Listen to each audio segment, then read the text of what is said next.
So take me back to the crack story. How did you and your friends at 17 years old decide to cook and smoke crack? Okay. So, I guess to preface like the way that my drug use played out, is at the age of 17, I was doing pretty much everything under the sun, but that was a fairly recent development. Um, my second semester of my junior year of high school, I got kicked out of the primary school that I was going to because my GPA was like disgustingly low. I had a 0.8 Wow, GPA. that's hard to do. So, yeah. How do you do 0.8? You have to fail more than you get D's in, and C's like can't exist. And that was my grade sheet. But you're not dumb. So like, were you just intentionally not doing anything? I didn't do any homework. I didn't do any like after school work. If I did a test I didn't feel like doing, I would just write like random shit for the answers, And you just didn't care. I really didn't care. Did your parents care? Oh yeah. Yeah. Oh, they cared a lot. Can you share what they do? What their professions are, more or less? My mom is it's actually extremely ironic. My mom is a counselor for adolescent drug addicts. Bro. And my dad is a paralegal at a law firm. So two things that you may have needed at one point. Yeah, 100%. I could use both their services. Yeah. My mom in particular, could have used her quite a bit. Yeah, could have used her services a lot. And do you have siblings? No, I'm an only child. It's only child. Only kid. You're their one shot. Mm-hmm. I was all they had. And by like 13, 14, like when do you smoke weed for the first time? I was 14. And you immediately were like, oh, this is the best. Immediately I loved it, but I didn't start smoking every day and really like living like that for a little bit. It took a while for me to really get into that lifestyle. So then how do you go in 3 years to smoking crack? So once I got kicked out of my main school, up until that point, I'd only smoked weed. I tried Xanax once. It was a very tame lifestyle I've been doing. I'd taken some cold meds and gotten high off those a couple times. And then I went to this new school and everyone there was a drug addict. And not like, oh, they party on the weekends. Like these kids are overdosing in the bathroom stalls and shit. So there was like a 2-month period at my alternative school. And mind you, the whole population of the school was like 95 kids. So it's not like this is a big school. But there was like a 2-month period where every week the ambulance was coming and someone was getting wheeled out of that school because they were passing out off whatever drug they were on. And usually it was Xanax. And this is a good school, I imagine? It was in a good district. Is it private school? No, all public. Okay. But like it was in a good school district and in a school district that wasn't really like known for this kind of stuff. And why was this like drug use so rampant at this high school? So all of my theory is it's a way that my school district padded their like graduation rates. But essentially what they do is they take all the bad kids, all the drug addict kids, and just cram them into this one school. And in this school, there was like no homework and no possible way to fail. Like I didn't do shit and I still passed. Gotcha. So it was a way for them to kind of like pad the stats a little bit. So they take all the kids that are kind of struggling on the periphery of all these other schools that might not graduate, jam them into this school, and then lower the requirements so that everyone graduates. Yes. Hilarious. Yeah. So now you have all the most troubled youth. Yeah, and there I am with all of them. And now, are they doing other things other than drugs? There's like crime and fights. Oh yeah, and shit? Okay. yeah. A lot of these kids have ankle monitors and shit. No way. Like, yeah, they're one of my best friends back then. Ashton, he was on parole for Grand Theft Auto. So he stole a car in his freshman year of high school. His kid's like 14. He stole a car, drove it around, got caught, got put on an ankle monitor, and like. He's that young. He's 14 years old. Doing hood rat shit with his friends. Yeah, doing hood rat shit with his friends. Exactly. So it was like, imagine a school full of 90 of that kid. Wow. It was chaos in there. So then whatever problems you had just got way worse. 100%. Yeah. I had access to like way better drugs, a whole array of new people that I'd never met before. And it was like all the drug dealers and criminals concentrated right next to me in all my classes. Oh, this is perfect. It was awesome. I'm not gonna lie. I only lasted 1 semester at this school because I got pulled out after and then I dropped out of high school. But that 1 semester, I went from like your average delinquent kid to full-blown drug addict, doing everything under the sun. Oh, wow. It was bad. And that was the first time that I got sent to rehab as well. At the end of that year, I got sent to rehab in between like the end of that year in the summer. And what was your substance of choice of that time? See, the weird thing about my drug addiction is I never really had like one substance of choice. It was always just whatever I could get. That day. Yeah. So it was like, if it was Spoken like a true Xanax, we're addict. doing Xanax. If it was hydros, we're popping fucking hydros. You know, Wow. we're doing whatever we could get. That's wild. So you didn't mind the high from one to the other. You just wanted to be blasting off somewhere. Yeah, I definitely had preferences. You Yeah. know, like overall, psychedelics were my shit back then. I didn't like cocaine and uppers when I was younger. I did when I was older, though. Like once I grew up a little bit, I Yeah. started to appreciate that. But when I was younger, it was all about the downers. It was all like Xanax, you know, if I could get like some, I don't know, something that combined with alcohol well, because that was cheap. Oh, so what was in. when was the first time you did a Xan? It was my first semester of my junior year. I remember it very well, actually. I was with my homie named Bob, and I'd gotten picked up by him, and we went over to this girl named Danielle's house, and we had a nickname for her. We used to call her Zanielle, because, like, she was just an animal. And I don't know, like, if you know a lot of people who enjoy Xanax, but white women enjoy it the most. Yeah. Like, they love it, bro. And they have a tolerance like no other. Like, normal people take like 2 Xans, they're out like an elephant, dude. Yeah. Like, they're completely down. It's like they've been tranquilized, right? The proper white woman, and like high class white woman too. I'm not talking like white trash. No, or like a anything. standard issue. I'm talking white. like not even standard issue. Like, we're talking like Kylie Jenner type white woman, wow. right? Higher class type white woman. They can eat them and never stop. Skittles. It's crazy. Yes, yes, they can eat them and never stop. So we go over to Zanielle's house. And my buddy Bob is telling me, he's like, "Yo, have you ever tried Xans?" And I'm like, "No, like, what's it like? Tell me about it." And I'd never really gotten high off a pill before. At that point, I'd like messed with cough medicine a little bit, and I'd smoked weed. Like hard walk and shit? Or like walk hard? Delsim. Okay. Delsim. So no, not that. And lean's a whole different story. I was too Okay. broke for that shit. Okay. But no, I wasn't a rapper or anything. If you're like me, you probably read a news story and you're like, this is crazy. What is the truth about this? Is this a partisan spin? Is this funded by some media company or some country by their state-sponsored media to try to warp my brain? I genuinely read news articles now with so much skepticism because I have no idea if this is from the right or the left and what the agenda is and why it's being presented in front of me. And that is why I follow and support Ground News. That's right. So even before I started working with this company on the podcast, I've been following them on Instagram because I just thought they gave a very, very great, unbiased, nonpartisan approach to media. It's awesome. Basically, you're going to get a headline and they will show you sort of the different media splits as it comes to understanding the story. They will compare the reporting from different outlets across the political spectrum in one place to show you how the framing and word choice can affect our understanding of a story. I mean, here's a story that my mom sent me from a couple months ago. Robberies, assaults surge in Central Park, leaving New Yorkers and NYC tourists terrified. What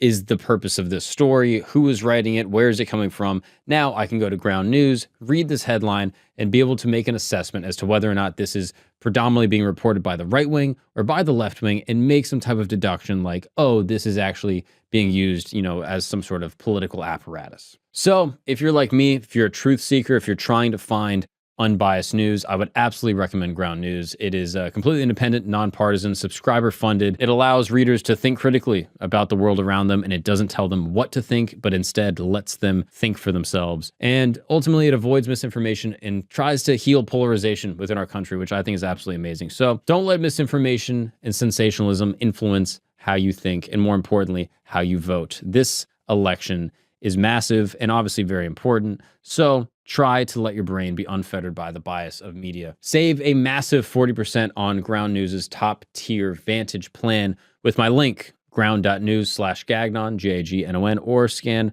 my QR code right here, or go to the description and click on the link. This unlocks access to all of their news analysis features, something that I think is, I don't know, super important to have. Yeah, make decisions based on facts, not spin this November. Check them out.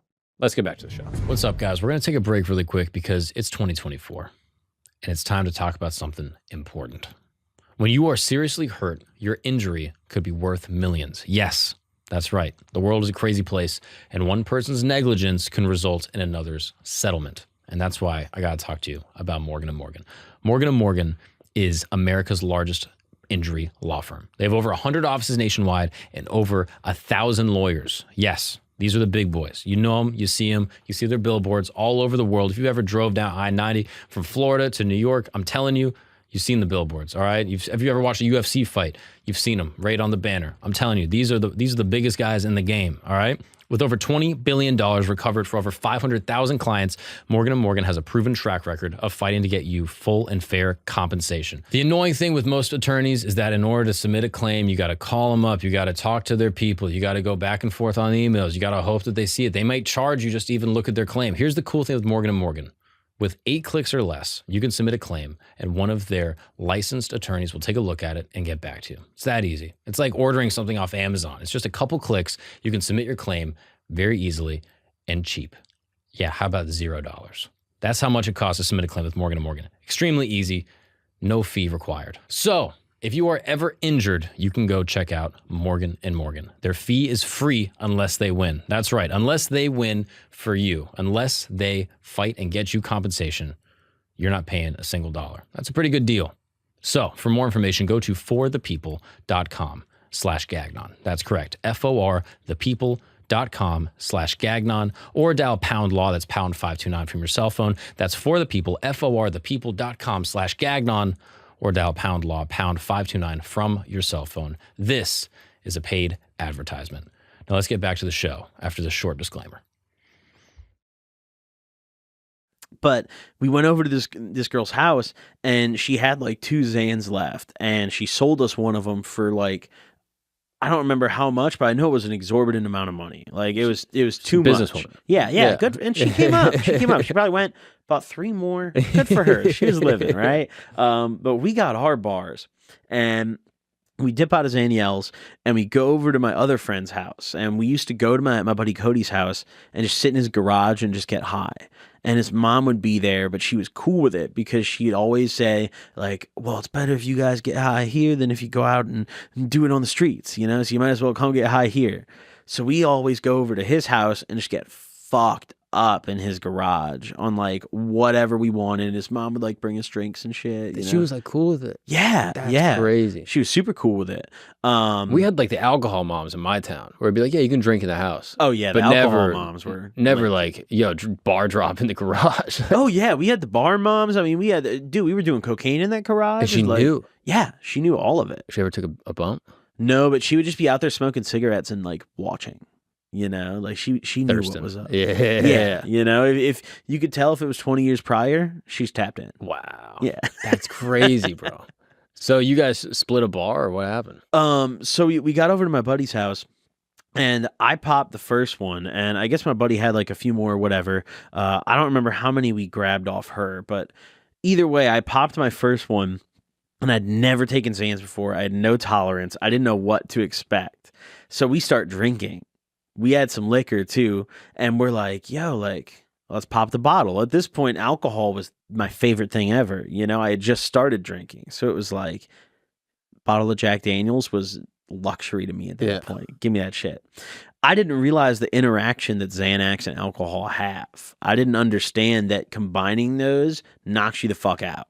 So like, if you just take one Xan, you're going to feel a little stupid, but like you'll still be upright and like functional, and like I'd still be able to have this conversation. If I pop a Xan and then I took like 3 shots of Jack, yo, I'm face down on this table. Like I'm out, right? So I learned that through experience. I learned that through drinking alcohol there, and then going to the bathroom because I felt really nauseous, and I ended up just sitting in my homie's bathtub and like not turning the water on or anything, just sitting in that bitch. And I just passed out.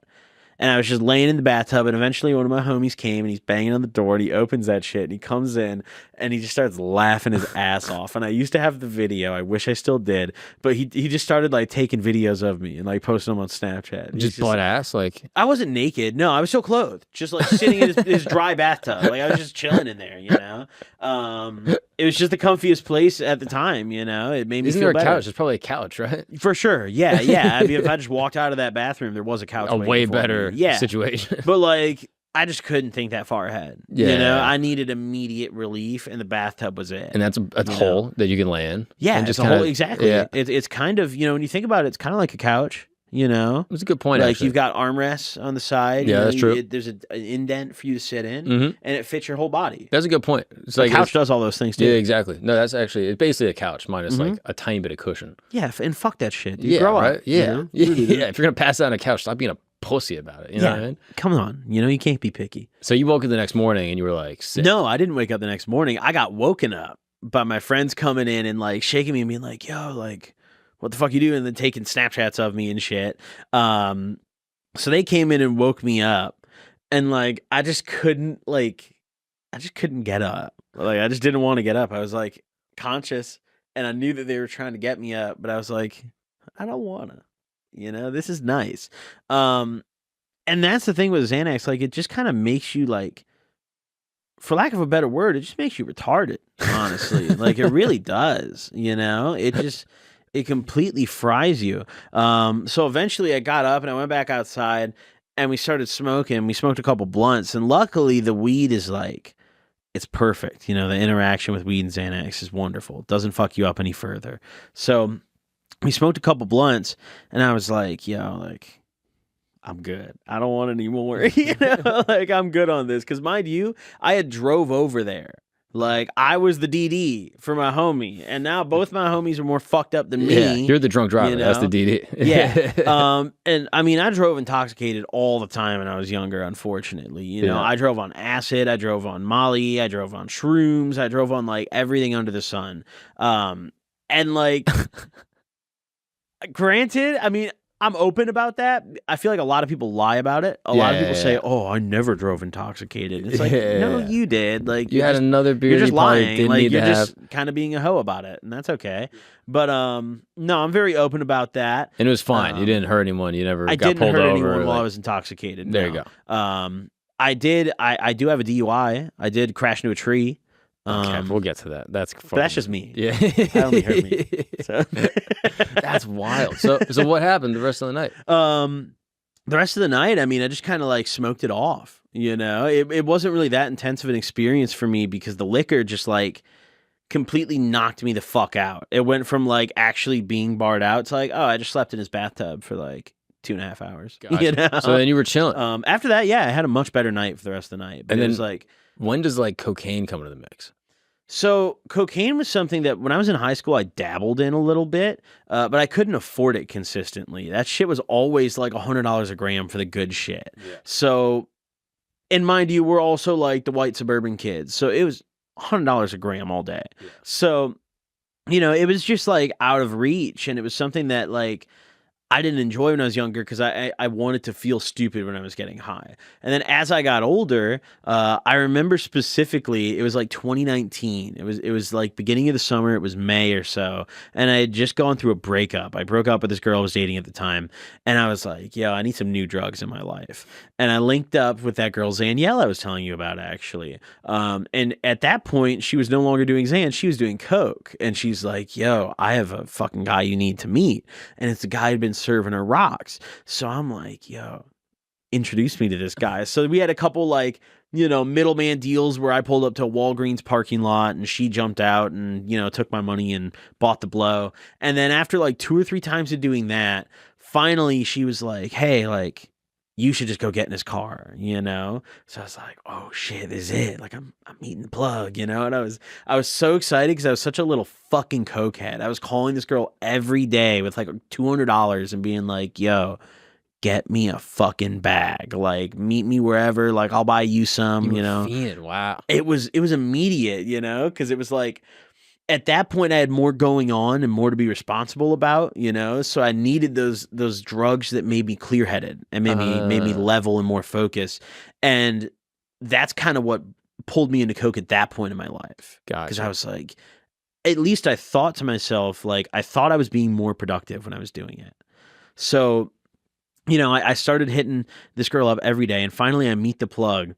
And what actually helped me quit is this guy went to jail for like a very long time, not for selling coke, for doing some very terrible shit and beating up his kids. What the fuck? But he had like a psychotic break and did it. It wasn't like he was just doing that on the regular. He took some like the rumor is he took like a shroom bar. No one really knows, but he took something that made him have a psychotic break, and he beat his kid into like a vegetative state, and then went to jail for that. And after that, I was like, okay, I'm quitting. That was the moment. Yeah. After he went to jail, I was like, well, he's never getting out. I'm done. I'm fucking done. So maybe it was good then. Getting him off the street cleaned you up. You're like, yes. They locked his ass up, and it helped me out a lot because it was like impossible for me to quit. I couldn't. I kept trying. Different ways to quit, and it got to the point where cocaine stopped being fun, and I stopped getting like the enjoyment and the euphoria out of it, and like I just kept doing it, and I'd never done that with a drug before. Normally, like any other substance I did, whether it was Xanax or it was like an opiate or, psychedelics or whatever it was, I'd always do it until I stopped having fun, and then I go do something else. Right. Cocaine, I did it until I stopped having fun, and then I continued doing it after I stopped having fun. And then every time I did it, I would get so high I'd get scared because I was having heart palpitations and my heart was fucking thumping, and I thought I was going to pass out and like have a heart attack. And I was like, yo, why do I keep doing this?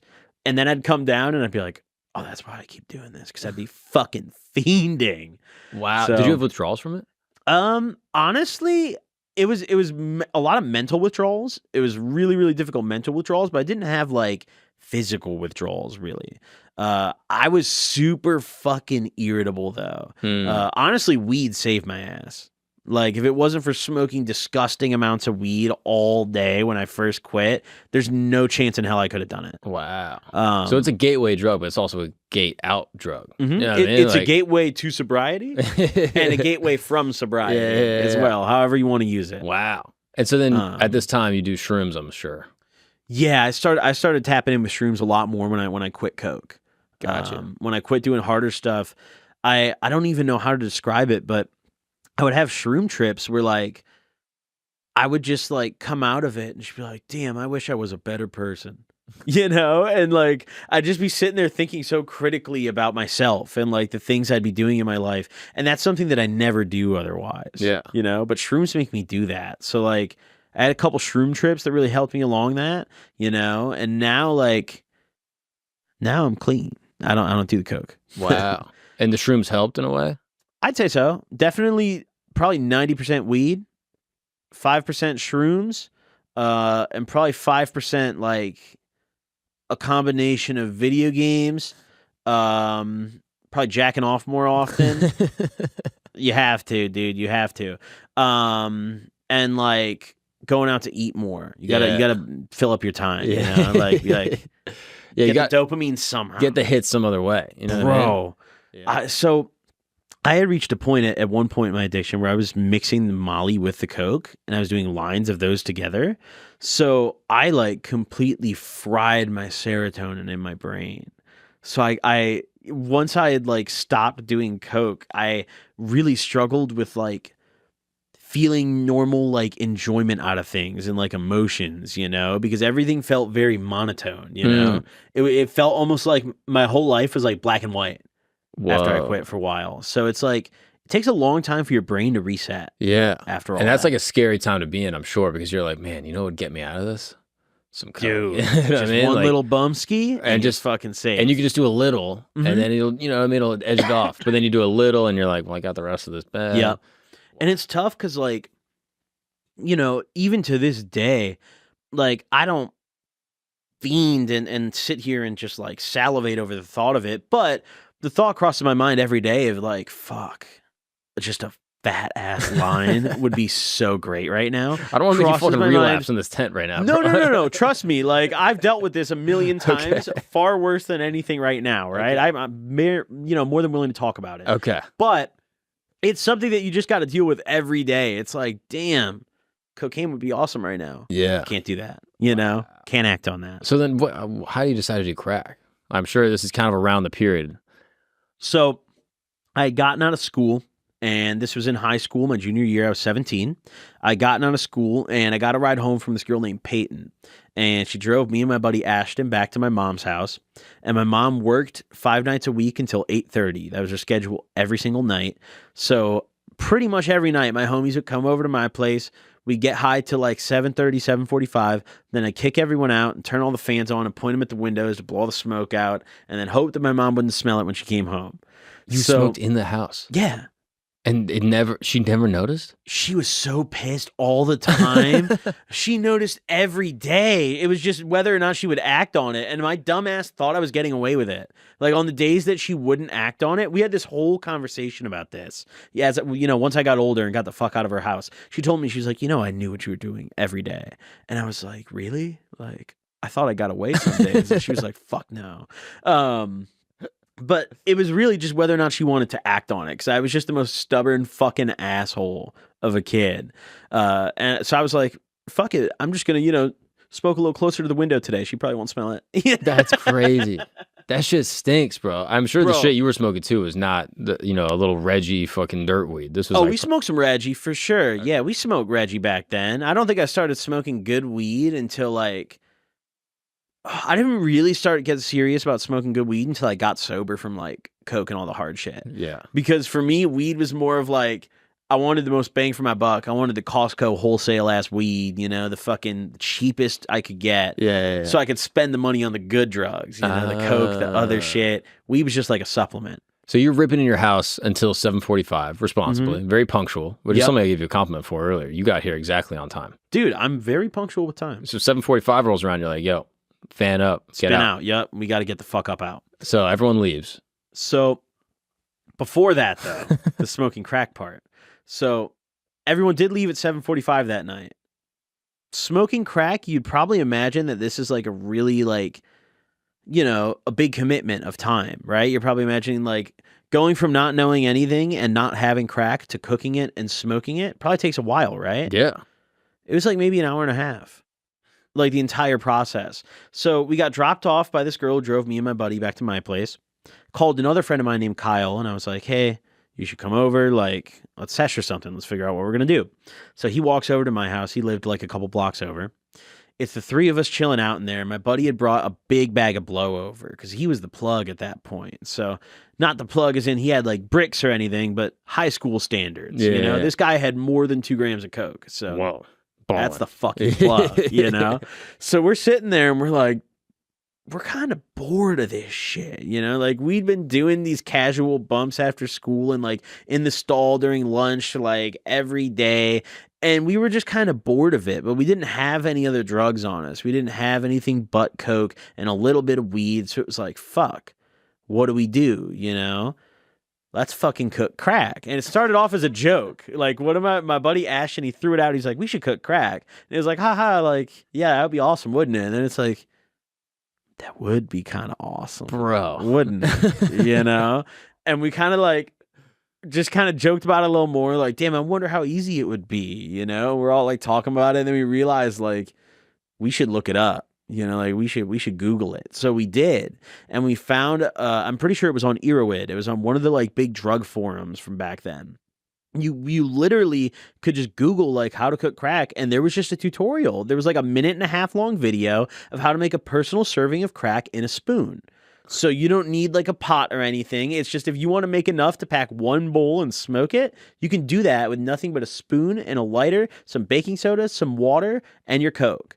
And that's it. What the fuck? So it's super easy. Like technically, I mean, there's a torch right there. We could make crack right now. We're not making crack in the tent, Nick. We're not making crack. My bad. We're not fucking making. Dude, I'm trying to get off crack. Okay, we're not. Bad. We can't smoke crack in the tent. I'm sorry, dog. I'm sorry, dog. I'm I'm a bad influence. You're bad. My mom's gonna be pissed when she hears I'm a really this. bad influence, bro.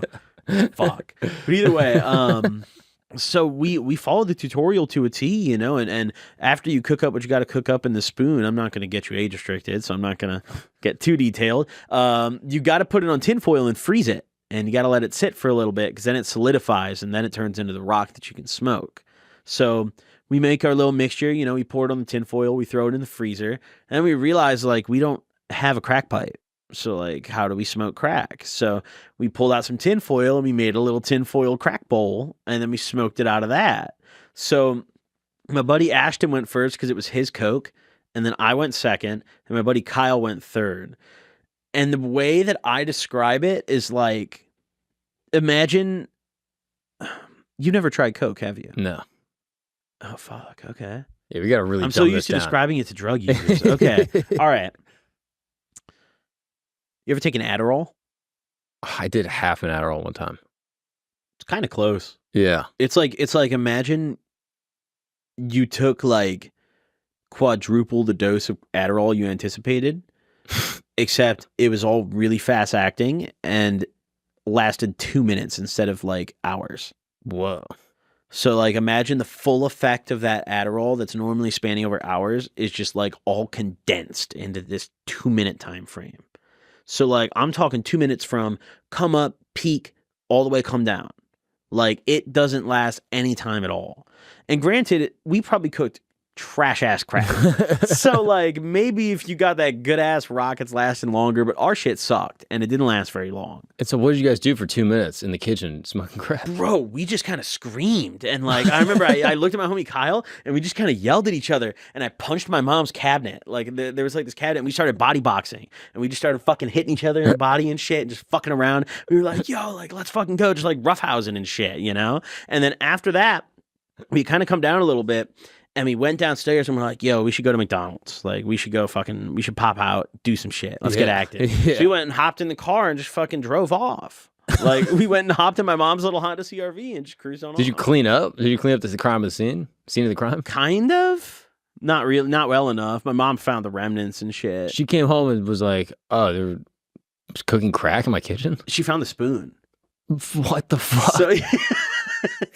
By this point, my mom was so done that like this didn't faze her really. That's crazy. Like I was such a, and I've repented for this. Like I've definitely over the years I've been like, yo, listen, mom, like, let me take you on a little trip or something. Yeah, she needs a house, bro. She needs a house. Yeah, working on that. But yeah, by that point when she had found it, I remember I was really expecting like, I thought like, wow, this is it. Like the crack spoon, this is it. You know, it's over. Yeah. Mom's throwing me out. Sent off like to some my shit's fucking on fire. pasture somewhere. Yeah, I'm gone. Yeah. Right. And she didn't do shit. Like I didn't get grounded. I didn't get like in direct trouble from that incident or anything. Was there a conversation? Was there like a sit down? No, not really. There was like a more of a passing like she would do this kind of passive aggressive shit. So she'd like put the spoon on the counter, like dry it off, you know, like on a paper towel. Like I'd be going to the kitchen to like get a glass of water and I'd see that and I'd be like, oh, crack spoon. You know? But then nothing would happen. Yeah, no, she wouldn't do it. And you went to school the next day and you're like, man, that was crazy. That's how both of my parents were. My parents were divorced, so they parented like separately, but very similarly. They were both very passive aggressive. So I got away with a lot of shit that way.